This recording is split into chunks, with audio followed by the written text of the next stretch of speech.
where it speaks of Adam and Eve and their descendants keeping the Sabbath throughout Genesis all the way up to Exodus 16 when they are instituted by Moses. So was it a command for Adam and Eve? And if so, why does it not talk about the Sabbath being broken until Exodus 16? Well, the first thing I have to do is correct the question, which I frequently do. The Sabbath wasn't instituted by Moses. Moses, because he is the prophet in his generation, he speaks both in the first and in the second person. You know, he will speak as if it's the Almighty speaking directly from him, because that's where he gets the revelation. So it was the Almighty who put the Sabbath in place, and that was on the way to Mount Sinai.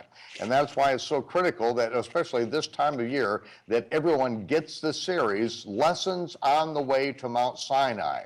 Because there are things that are put in place that set the entire course of history and set everything up so that we can receive the commandments on Mount Sinai. One of those things was the institution of the Sabbath, which is a sign of his people, that we would be his chosen people, a nation of priests and prophets. We were, we were going to be his prophets to the whole world. And we read about this in Genesis, I believe it's 2:14. It says that the Creator put the sun, the moon, the stars, the planets in their course and said, let them be for signs and seasons, in King James. The word seasons is actually the word moedim in Hebrew, which are the appointed time, which are the feast of Yahovah. Now, there are no appointed times before this event here.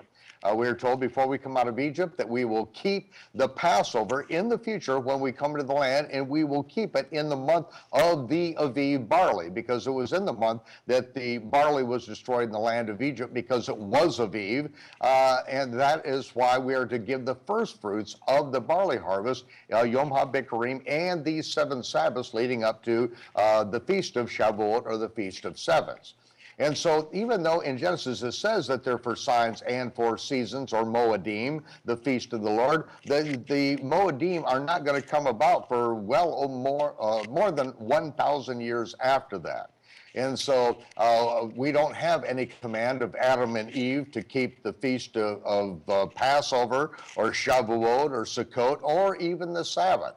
It was a command that is intrinsic to the calling of God's people and to prove that we are his people.